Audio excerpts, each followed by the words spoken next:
quando a gente olha para os diáconos hoje na igreja, você, quando chega na igreja, você enxerga eles na recepção, arrumando os bancos da igreja, coletando ofertas, cuidando do estacionamento. Mas quando a gente olha para as escrituras, a gente vê que a parte prática do diácono é muito maior do que simplesmente a manutenção do templo. Eu acho que o ministério do diácono ele é muito visível quando a gente chega na igreja, porque a gente vê eles cuidando de tudo, do funcionamento do templo, para que tudo saia de acordo com o que precisa. Mas o ministério é muito maior do que simplesmente cuidar do estacionamento, ou da limpeza do templo, ou das cadeiras, né? Então, o que de fato é a função do diácono? O que é na prática servir às mesas, como as escrituras dizem?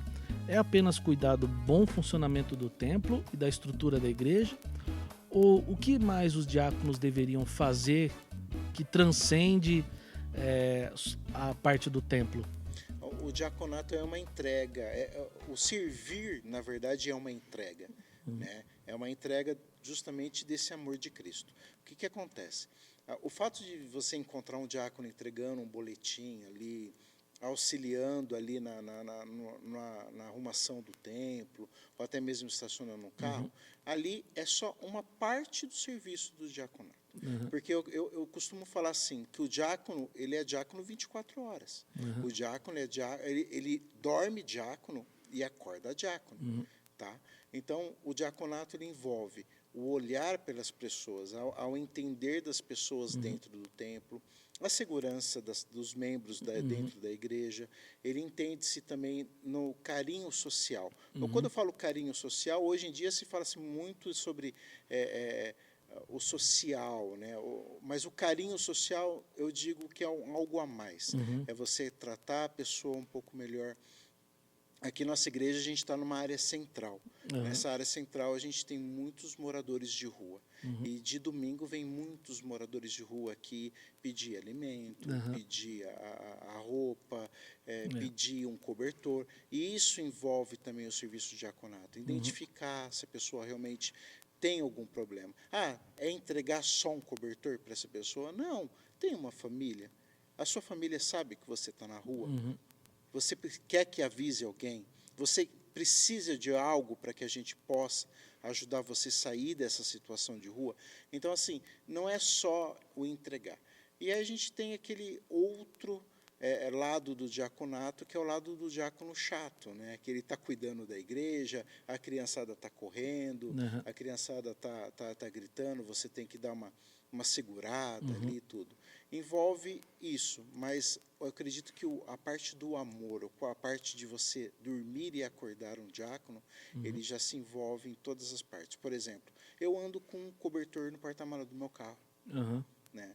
Então, assim, de repente eu vejo alguma pessoa que está passando frio na rua, eu paro, abro meu porta-mala, entrego um cobertor para essa pessoa. Né? Às vezes eu e minha esposa sempre tá junto, a gente compra uma Marmitex, entrega. Às vezes a gente até senta com essa pessoa para poder conversar com ela e saber como é que está a vida dela. Então o diaconato não é só o arrumar da igreja, arrumar a Santa Ceia, colocar água para o pastor, não é só isso, envolve muito amor. Isso é só uma pequena parcela do serviço de diaconato. Tá? Isso, eu acredito que o amor é muito maior. Legal, você falou que aqui, né, por ser uma região central, muita gente vem à igreja pedindo ajuda, né?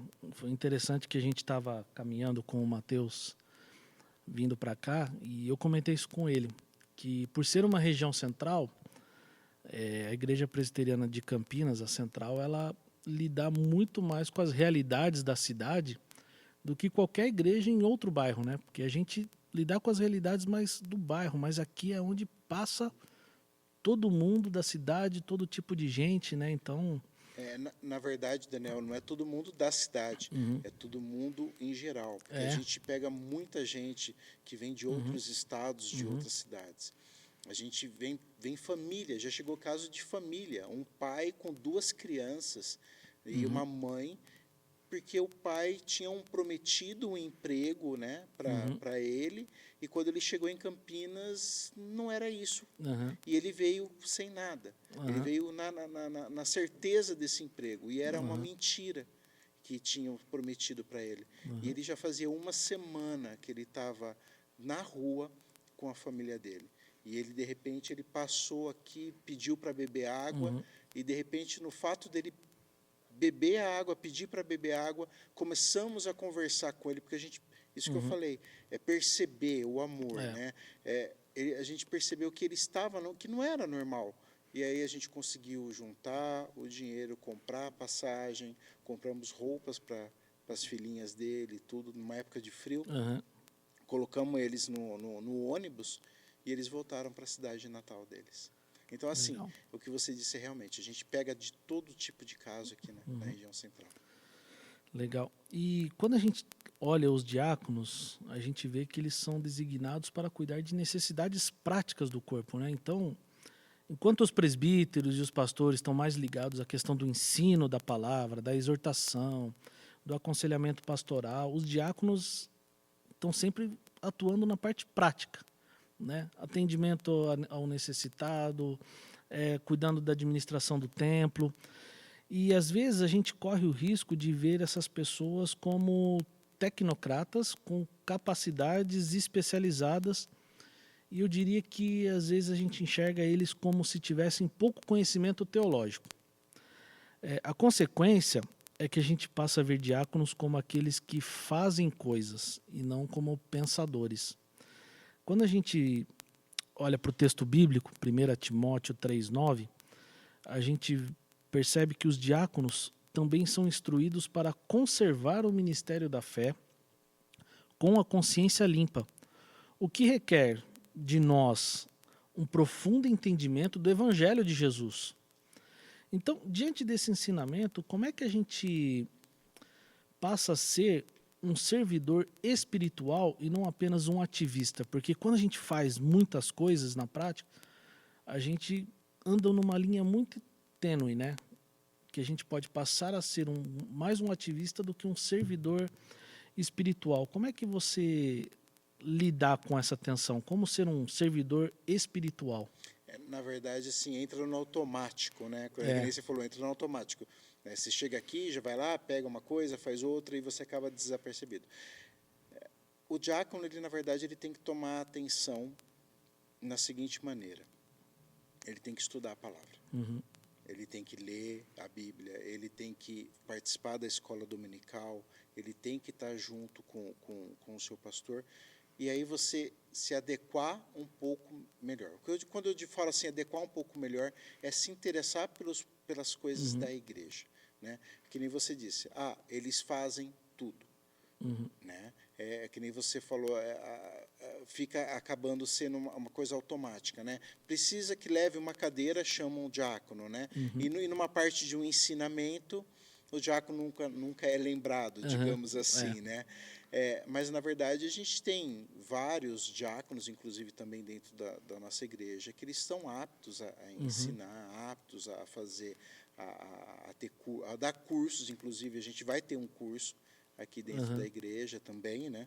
Então, eu acredito que o diácono ele tem que estar também querendo o conhecimento. Porque tem diácono que, para ele, aquilo ali está bom.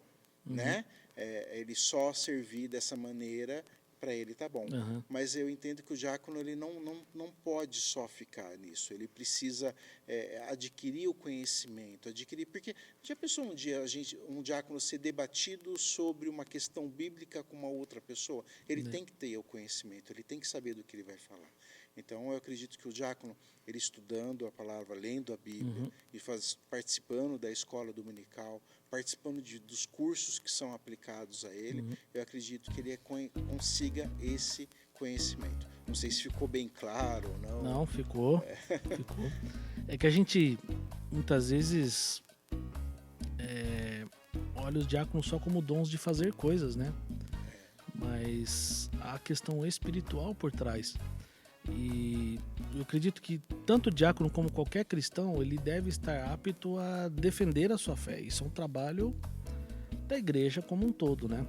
estudar a Bíblia, se aprofundar nela, participar das escolas bíblicas, estar atento aos ensinos pastorais através de pregações, tudo. Então, tudo isso é importante e não pode ser negligenciado na vida de um presbítero, de um diácono, de um líder de ministério, né?